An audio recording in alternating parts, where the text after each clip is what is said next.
अगर भगवान तुमसे ज़्यादा इंतज़ार करवा रहे हैं तो तैयार रहना, वो उससे कहीं ज़्यादा देने वाले हैं जितना तुमने मांगा है।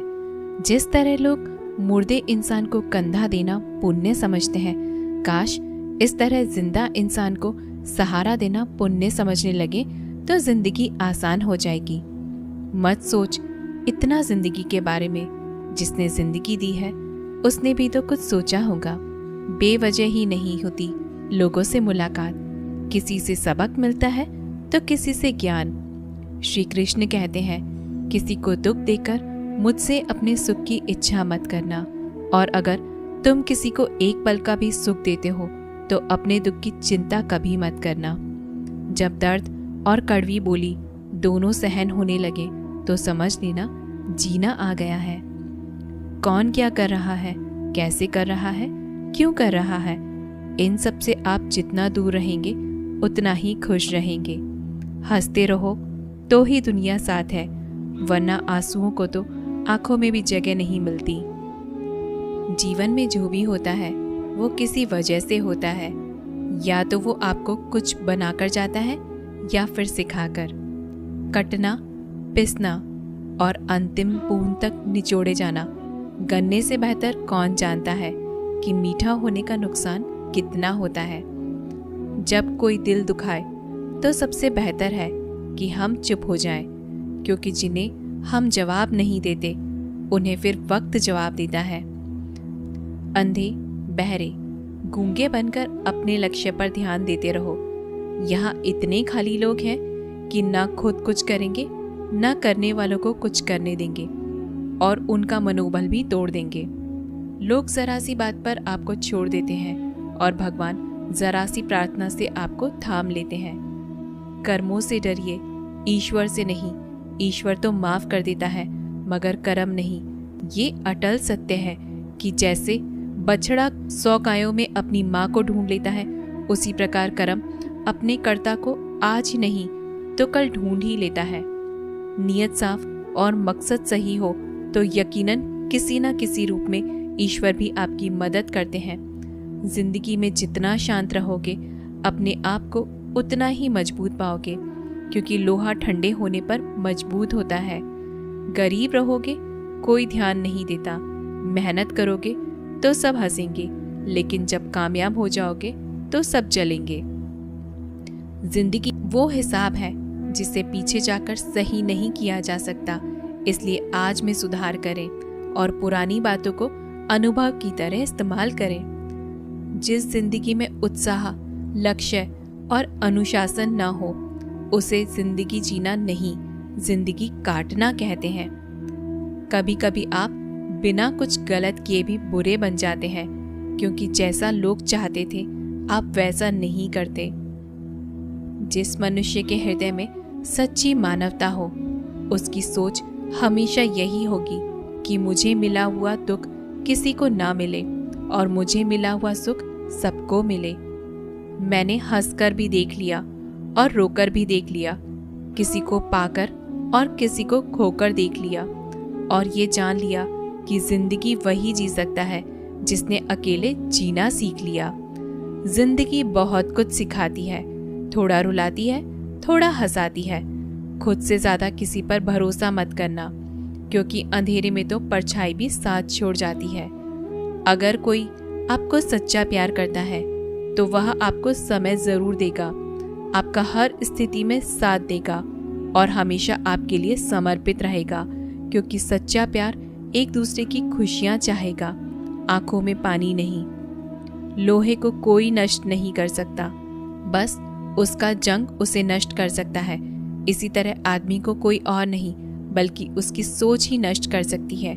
इसलिए सोच अच्छी रखो, निश्चित अच्छा ही होगा। इतने कमजोर मत बनो कि कोई भी आपको तोड़ सके, बल्कि इतने मजबूत बनो कि आपको तोड़ने वाला खुद ही टूट जाए। दर्द आपको मजबूत बनाता है, डर आपको बहादुर बनाता है, अनुभव आपको सीख देता है। जिस दिन हम समझ जाएंगे कि सामने वाला गलत नहीं, सिर्फ उसकी सोच हमसे अलग है, उस दिन जीवन में सब दुख दूर हो जाएंगे।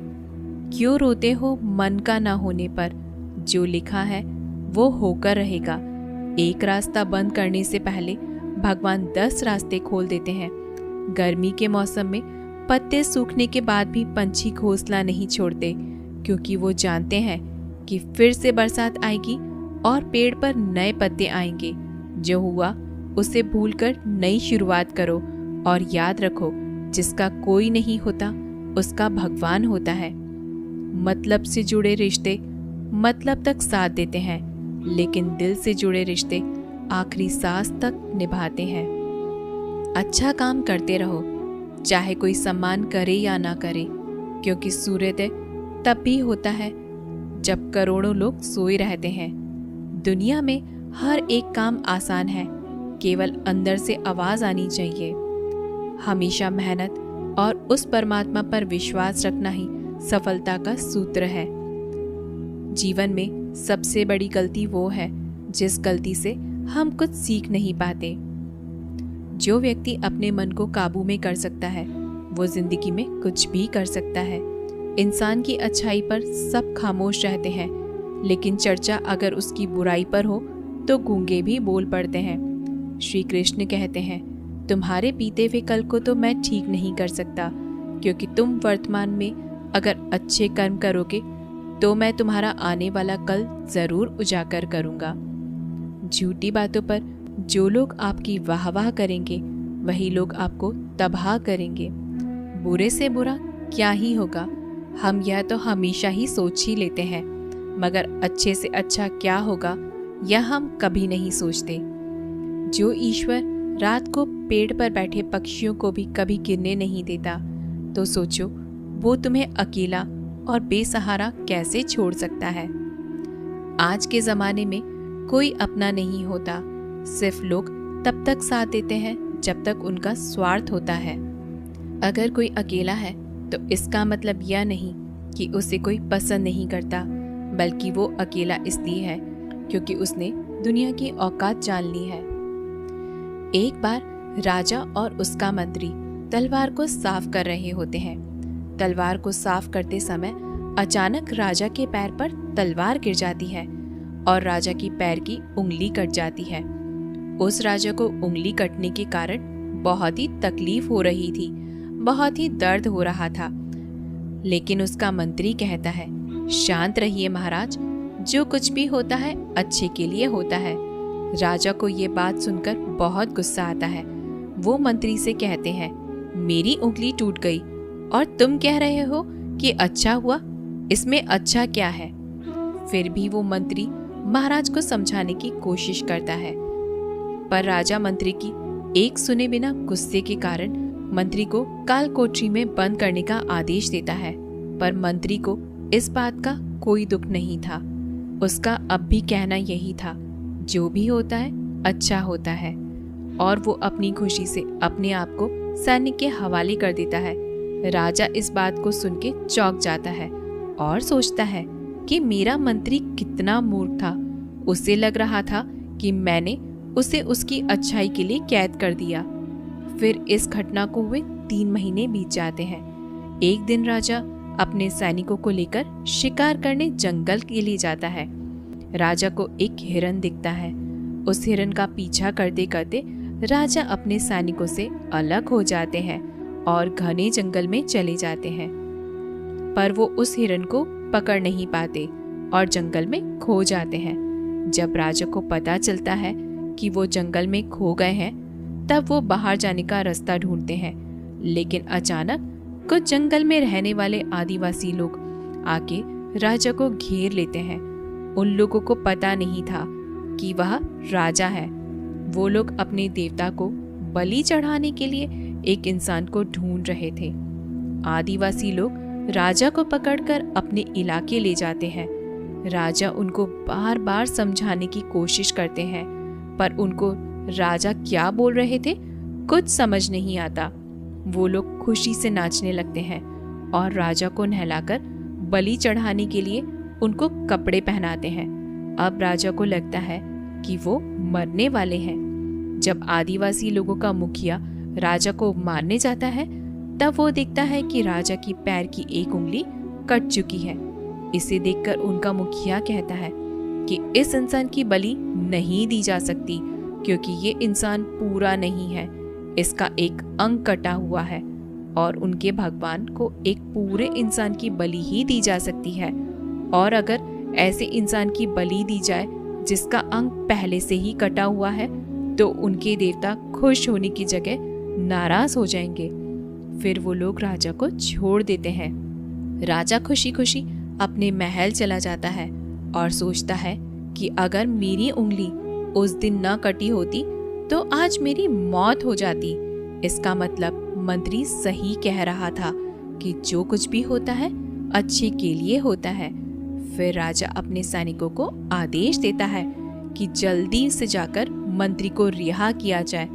फिर राजा मंत्री को अपना पद वापस देते हैं और पूछते हैं, मंत्री, उस दिन मेरी उंगली कट गई तो मेरे लिए अच्छा हुआ, यह तो मैं मान गया, लेकिन तुम जेल में हो, इससे तुम्हारा क्या अच्छा हुआ? मंत्री खुशी खुशी राजा से कहता है, महाराज, आप शिकार करने के लिए जाते तो आपके साथ मुझे भी आना पड़ता, और अगर मैं आपके साथ आता तो वो लोग मुझे मार देते क्योंकि मेरा शरीर पूरा है। मंत्री की बात सुनकर राजा को समझ आता है कि जो कुछ भी हमारे जीवन में होता है वो अच्छे के लिए होता है। अगर हम अपने जीवन में भी देखें तो हमारे जीवन में भी कुछ मुश्किलें आती हैं तो हम उनका सामना नहीं करते और हम उनको ही दोष देते हैं कि ये मुश्किलें हमें आगे बढ़ाने और मजबूत करने के लिए आती हैं। हमें हर मुश्किलों को सकारात्मक तरीके से देखना चाहिए क्योंकि हर चीज़ कुछ ना कुछ सिखा कर जाती है और हर व्यक्ति के जीवन में सुख और दुख का आना जाना रहता है। दोस्तों, आशा करते हैं आपको हमारी वीडियो पसंद आई होगी। अगर आपको हमारी वीडियो पसंद आए तो हमारे वीडियो को लाइक करके ऐसे ही वीडियोस के चैनल को सब्सक्राइब करना न भूलें। मिलते हैं अगली जीवन बदलने वाली वीडियो में। तब तक के लिए धन्यवाद।